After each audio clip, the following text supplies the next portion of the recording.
హరే కృష్ణ అండి, పద్మావతి కిచెన్కి వెల్కమ్. ఇవాళ మీకు మంచి రెసిపీ చూపిస్తున్నానండి. పాల ముంజరి చేస్తానండి. ఇవి అంటే ఆంధ్రాలో ఎక్కువ బాగా ఫేమస్, ఏజెన్సీలో వాడతారు. అయితే ఇప్పుడు మనం ఇది తీసుకునేటప్పుడు ఏంటంటే ఇది తీసుకున్నాం కదా, ఇది ముందర నీళ్ళలోని ఒక 2 నిమిషాలు నానవేయాలండి. నానవేయాక వడకట్టిస్తే అందులో ఏదైనా మనకి ఇసుక కానీ లేకపోతే కొంతమంది అయితే మంచిది కాకపోతే గోధుమకు ఇలాంటివి కూడా కనిపిస్తారు, అవన్నీ కూడా ఉండిపోతాయి. నేను ఇది తీసుకున్నాను కాబట్టి ఈ బౌల్ తోటి పంచదార వేస్తానండి. అలాగే పాలు మనము పాలతోటే చేయొచ్చు, లేదా వాటర్ అయినా కలపచ్చు, అది మన ఇష్టం, చాయిస్. ఎన్ని కావాలంటే అన్ని పాలు వేసుకోవచ్చు. చిక్కగా వచ్చే వరకు తిప్పిస్తాము పొయ్యి మీద. తిప్పిసిన తర్వాత కొంచెం ఇలాచి పొడి వేసిస్తాం. వేసేసిన తర్వాత ఇక్కడ ఇలా ప్లేట్స్కి కొంచెం నెయ్యి ఏమంటే గ్రీట్ చేశానండి. ఇది అవి కొంచెం చిక్కబడ్డ తర్వాత ఒక గరిటెతోటి దాని మీద ఇలాగా ఒక్కొక్కటి కొంచెం వేయిస్తాం అన్నమాట. వేసేసరికి ఫ్యూ సెకండ్స్లోనే అది మీకు గట్టి పడిపోతుంది. అవి తింటే చిన్నపిల్లల నుంచి పెద్దవాళ్ళకి కూడా హెల్త్కి ఎంత అంటే అంత మంచిది. ఇంకా దానికి నో వర్డ్స్ టు డిస్క్రైబ్ అన్నమాట. ఇది ఇలా నీళ్ళలో వేసిస్తున్నానండి. వేసి ఇలా వెంటనే చూసారా, నెంబర్ 1 ఇది. ఇలా వేయగానే కరిగిపోయింది కొంచెం. ఇవి నీళ్ళలో ఇలా వేయగానే అంటే కరిగిపోయిందండి, చూసారా. ఇది ఇలా వడకట్టిస్తుంది. మరి అన్నిసార్లు ఏం కడగక్కర్లేదు దీనికి. ఈ ఉన్నదాల్లో కూడా కొంచెం వాటర్ కలిపిసి వేసిస్తాం అన్నమాట. ఈ అడుగుని చూసారా ఇలా అంటున్నప్పుడు ఇక ఇలాంటి ఇంగ్రీడియంట్స్ అంటే పనికిరానిది ఉంటే సెడిమెంట్స్ అంటాం కదా, అలాంటివన్నీ పారేస్తాం. ఇందులో మరి కొంచెం నీళ్ళు వేసి కడిగిస్తాం. ఇందులోని పాలు పంచదార అన్నీ వేసి పొయ్యి మీద పెట్టింది.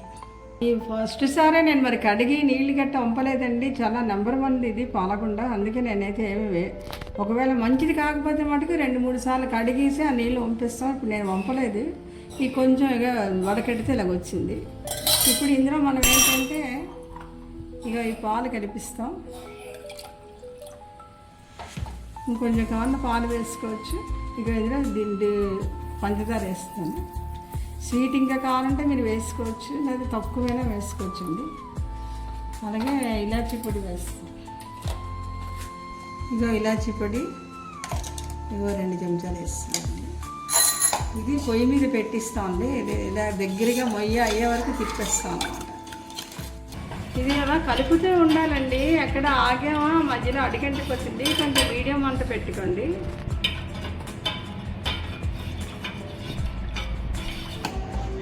ఇగోదండి అంటే 2 to 3 minutes పడుతుంది. దగ్గరగా కనిపిస్తే ఎంత అందంగా ఉంటుంది చూడడానికి. చూసారు ఎంత బాగుందో. కొంచెం నేను నెయ్యి కూడా వేస్తానండి, అంటుకోకుండా వస్తాయి అందంగాని. ఇక ఇప్పుడు నెయ్యి చేసాను, కొంచెం నెయ్యి వేస్తాను. ఇంకోటండి ఇందులో నేను ఇలా పెడతాను. ఇంకా చిన్న కూడా వేసుకోవచ్చు, మీరు చిన్న కూడా వేసుకోవచ్చు. ఇలా పాల ముంజలు అంటారు. ఇవి చాలా హెల్త్కి మంచిదండి. ఇంకోటండి దీని మీద లాస్ట్లోని ఇంకొక జీడిపప్పు ఇలా పెట్టేసుకుంటే అంతేనండి. మీకు ఎమ్మి పాల ముంజలు హెల్త్ ఆఫ్ వ్యూలో చాలా ఒంటికి మంచివి. Ready to eat.